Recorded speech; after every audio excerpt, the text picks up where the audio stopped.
mereka berjaga jarak. Dan orang-orang juga sudah banyak aware tentang protokol kesehatan saat ini. Tanggapan aku sendiri sih ini normalnya udah bagus ya Mbak, orang-orang juga udah mulai ikutin acuan pemerintah. Tahu. Tahu. Vaksin itu seperti obat penawar sih. Sangat-sangat mendukung sih, soalnya kan kita juga sedang di pandemi ini, kita juga butuh vaksin. Jadi kalau misalnya lembaga-lembaga sedang membutuh vaksin, kita pasti mendukung sih dengan sepenuh hati. Semoga cepat selesai.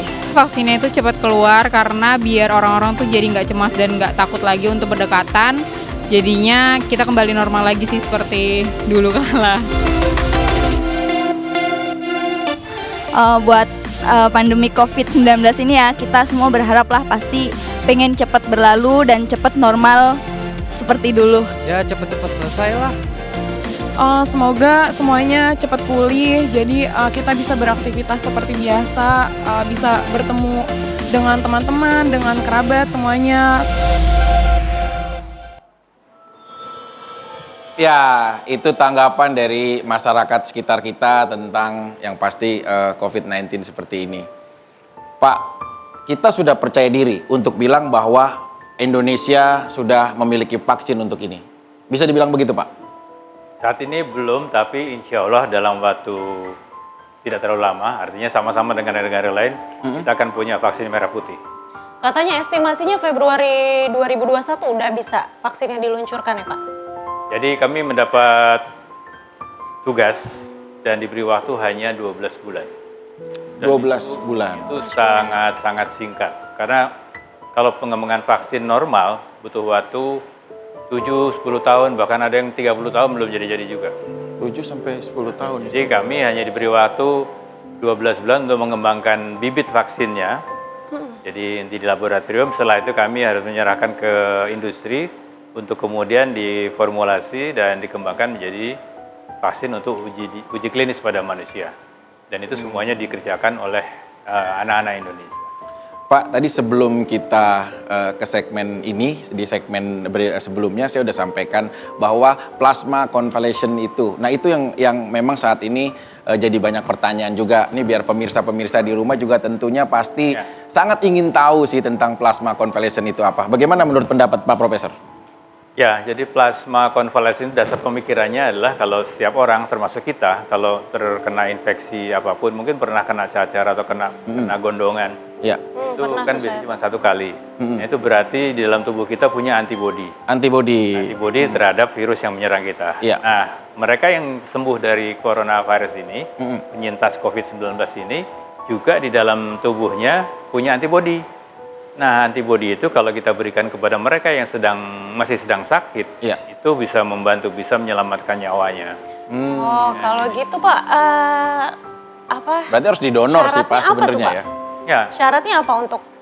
Syaratnya untuk donor adalah penyintas COVID-19. Mereka penyintas COVID-19 harus sudah negatif virusnya tentu, dan sebaiknya laki-laki. Kenapa laki-laki? Kenapa laki-laki? Harus laki-laki. Berarti perempuan? Enggak, sebaiknya laki-laki. Kalau perempuan, syaratnya tidak boleh pernah hamil. Ya, tapi kan susah.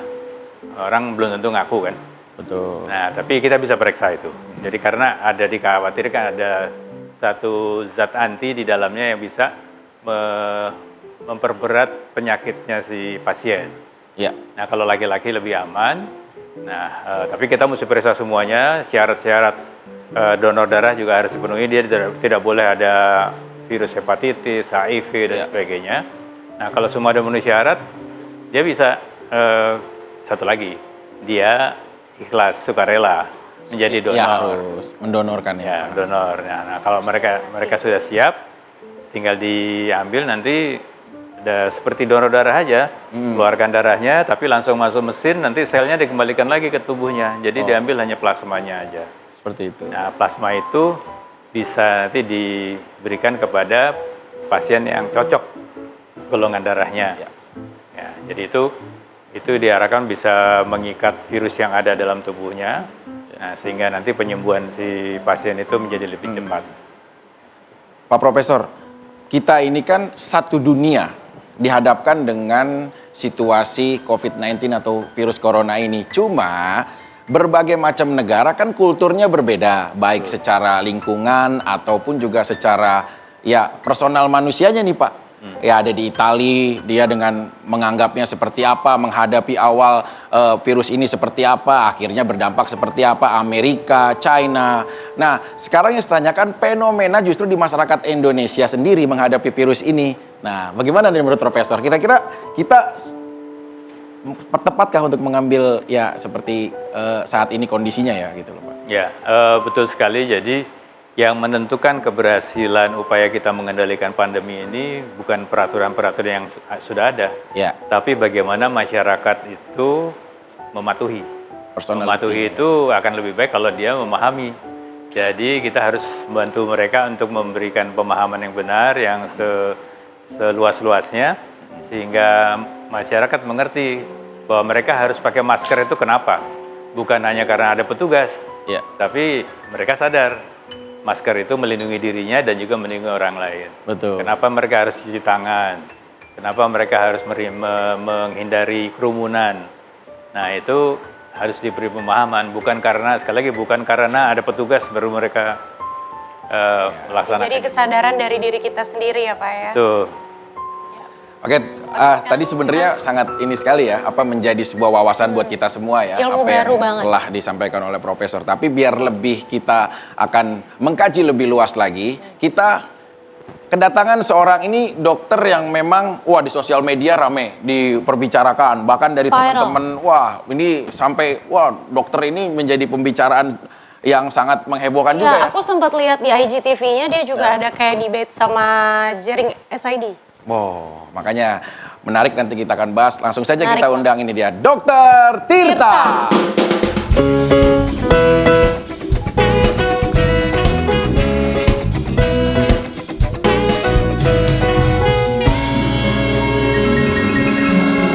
Selamat malam dokter.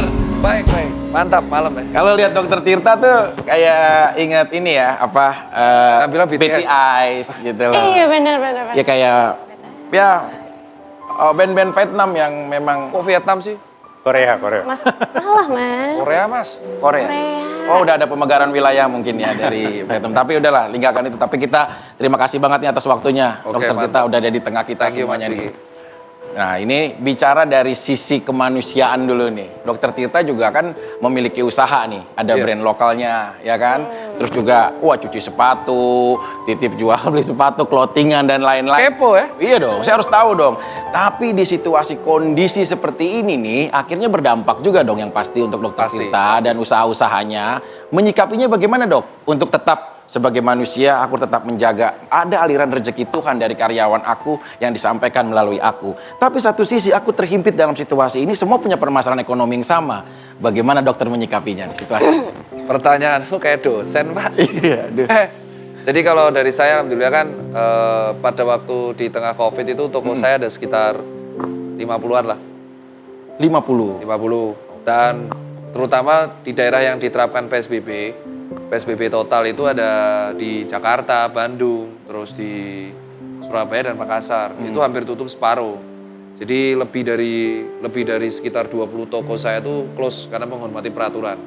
Tapi alhamdulillah untungnya nih karena gaya hidup saya dari tahun 2013 ketika bisnis ini pertama saya buat itu juga biasa-biasa aja. Betul. Jadi ketika PSBB ini close saya masih punya backup dana talangan untuk menggaji karyawan saya dan THR sama gaji karyawan saya pure utuh.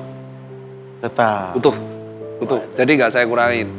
Kalau partner saya yang berat banget ada beberapa yang mengurangin 70% tapi THR-nya utuh. Gitu. Jadi Justru dokter ya udah. iya, jadi kalau ditanya ya kerasa banget yang PSBB ya, tapi alhamdulillah financial plan-nya udah dipikirkan dari dulu. Jadi financial plan saya itu selalu saya menyisihkan 20% dari profit bersih untuk dana itu nggak boleh diapa-apain karena saya yakin suatu saat akan terjadi hal seperti ini. Wah, Bukan berdoa aneh-aneh tapi suatu saat takutnya gitu. Betul. Dan ternyata kejadian tapi lebih dari 3 bulan. Tuh, wawasan nih untuk kita nih. Iya, benar. Dalam situasi apapun Tuhan akan menghadapkan kita. Mantap. Tinggal bagaimana memanajemen hati kita untuk bisa tetap saling peduli antara sesama. Sudah diatur. Gitu. rezeki sudah diatur ya. Amin. Oke dok, ini saya mau tanya ya, kan dokter punya 19 outlet katanya nih. Nah pada waktu PSBB kan semua pada tutup tuh. Nah itu ada rencana mau bisnis lain nggak sih atau beralih ke bisnis yang lain? Influencer keren loh. Iya. Wah, Ngeliat dokter itu. dokter Tirta tuh nggak kayak dokter, gaul banget Iya, dan emang. ada tatonya juga tuh di Iya, jadi kalau toko sih di Indonesia ada 52 kemarin. Tapi kalau di Jakarta sendiri ada sekitar 19 tuh benar. Tutupnya tuh hampir separuh lah di Jakarta, terutama Jakarta ya. Kalau yang lainnya masih buka untuk delivery lah. Iya. Ada 4 atau 5. Jadi untuk ngakalinya ya pakai delivery itu, tapi kalau udah tutup udah nggak bisa ngapa-ngapain. Tapi untuk itu kembali lagi ke dana talangan sama alhamdulillah saya juga ada bisnis di bidang sepatu lokal. Betul. Jadi disitulah yang mungkin Mas Vicky tadi bilang titip jual sepatu lokal. Iya. Itu saya meningkatkan awareness-nya dari sepatu lokal yang akhirnya dijual lewat online. Lumayan tuh, lumayan stabil tapi tetap aja. Nah supaya karyawan kan gabut nih. Betul. Akhirnya pegawai saya dan tim Susan Care malah bantuin saya di relawan. Oh, keren. Jadi jujur aja kalau ditanya bisa ngapain 3 bulan ya menunggu nasib itu. Makanya kalau ditanya kemarin yang bilang, banyak tuh netizen bilang, wah Tirta Pansos, Tirta apa? Ya faktanya kalau mereka tahu bisnisnya kayak apa juga keseret juga. Tapi alhamdulillah ya financial plan-nya udah kerencana lah dari dulu. Wah, Lumayan lah. Pak Profesor, ini ada Dokter Tirta juga ini sahabat ya teman-teman artis udah banyak banget yang kenal sama beliau ini juga. Nah, kita perlu juga saling tahu bahwa perkembangan untuk penemuan vaksin itu sendiri sebenarnya kondisinya sudah sampai seperti apa, Pak Profesor? Ya, jadi vaksin yang kami kembangkan agak berbeda dengan yang dikembangkan di beberapa negara lain yang sudah kepengen masuk ke Indonesia juga. Ya. Jadi sebenarnya ada 6 pendekatan ya, ada 2 diantaranya menggunakan virus utuh. Kami tidak menyentuh itu karena kita harus membiarkan virus itu dalam jumlah besar. Ya, itu memang paling mudah sih tekniknya, teknologi paling sederhana. Tapi ya itu kita mesti membiarkan virus dalam jumlah besar. Yang 2 lagi adalah dengan virus DNA atau RNA. Nah, kami menggunakan pendekatannya adalah namanya protein rekombinan. Artinya protein itu dijadikan antigen, tapi itu dibikin disintesis di laboratorium berdasarkan informasi dari virus yang ada di Indonesia.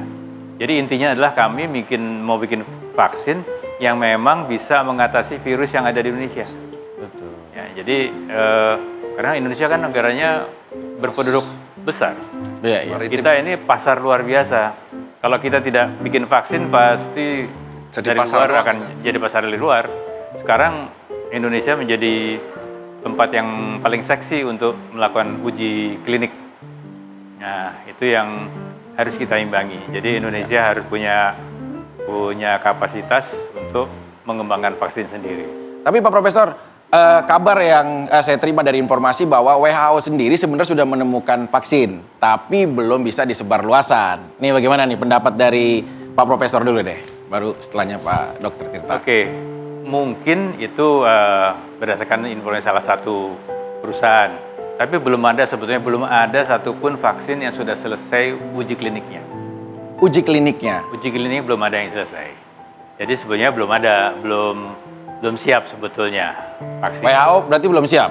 Ya, sebetulnya belum siap sepenuhnya nih. Sepenuhnya untuk Ya. bisa didistribusikan? Ya, dan distribusi itu berapa miliar dia bisa menyiapkan. 8 miliar. Indonesia saja ada 270 penduduk. Betul. Kalau kita mau melindungi penduduk Indonesia, setidaknya 70% dari penduduk itu harus divaksinasi. 70%. Berapa jumlah penduduk 175 juta orang. Kalau satu orang disuntiknya 2 kali, 300 berarti kita butuh 350 juta dosis. Kalau kita harus beli, satu dosisnya $1, silakan dihitung. 350. Makanya nggak sembarangan ya, itu biayanya cukup ini. Ya, itu sekitar 6 triliunan hanya untuk vaksin saja. Hanya untuk vaksin. Dokter Tirta, Yoi. Tanya apa? virus corona, Yoi. ada yang nyebutnya itu adalah konspirasi, bagaimana tanggapannya? Nah, ini Itu pasti Nah, seru ini banget. nih. Jadi lucu sih, saya. Mau tahu. Jadi kalau sebenarnya Ya orang sebenarnya berpendapat hak mereka ya. boleh dong, Hak mereka kebebasan. kan berpendapat kan. Boleh dong. Ya. Tapi berhak juga untuk menyampaikan juga pendapat. Jadi kalau dari saya sih, saya sering diskus lah. Kita berdiskusi, tukar pikiran dengan konspirasi gitu. Betul. Cuman saya tertariknya konspirasi itu ke arah mana nih? Betul. Kalau yang mengatakan bahwa si konspirasi itu mengatakan bahwa si COVID itu nggak ada, berarti ya menurut saya salah besar. Tapi yang paling pada dasarnya yang paling penting itu adalah si virus corona itu emang ada. Emang ada. Realitanya ada. Realitanya ada. Perkara kamu mau percaya konspirasi bahwa ini yang membuat siapa kek, apa kek, itu hakmu. Cuman jangan sampai kepercayaanmu kepada konspirasi itu ngebuat kita malah berantem sama saudara sendiri. Betul. Karena itu akan ngebuat kita menjadi tidak fokus pada penanganan utamanya, itu pencegahan infeksi. Jadi kalau ada yang bilang COVID itu nggak ada, saya bisa bantah. Karena emang faktanya ada, datanya ada, ada. ya? Ke BNPB juga saya lihat datanya lengkap. Ya. Saya juga lihat penanganannya juga ada. Jadi cuman kalau konspirasinya dilihat ini sengaja dibuat atau enggak, itu beda cerita itu. Iya. Nah itu udah urusannya orang-orang yang orang bilang bahwa petinggi-petinggi negara lah, bukan urusan saya sebagai nakes. Iya. Jadi kalau ditanya konspirasi apa enggak, terserah kamu percaya apa enggak, tapi jangan sampai itu membawa kita ke ranah provokasi pro dan kontra. Karena pro dan kontra itu pasti ada. Benar. Cuma jangan sampai berantem aja. Iya, banyaklah orang yang berpendapat. Belut tuh. Ya pastilah namanya, ya kita dihadapkan situasi seperti ini pasti tegang ya Pak Profesor. Maksudnya ya siap nggak siap. Betul. Ya kita dihadapkan situasi yang seperti ini yang pasti tadi saya bilang itu memerlukan pemikiran yang memang yang nggak mudah dalam situasi ini, tergantung orang menyikapinya seperti apa gitu. Oke, karena tadi saya bilang kita harus siap menghadapi apapun, justrunya sebenarnya bukan hanya dari tim medis ya, tapi juga ada rekan saya, seorang penyanyi yang karena kondisinya seperti ini untuk memutuskan sebuah mata rantai penyebarannya otomatis pasti akan menangguhkan dulu seperti kegiatan-kegiatan konser dan lain-lain. Nah, ada teman saya penyanyi yang infonya sampai saat ini belum bisa dapat jadwal manggung sampai nanti 2021. Tetap stay bersama kami, jangan kemana-mana, dan di The Real Vikinisasi. Kasih. Vikinisasi, Vikinisasi.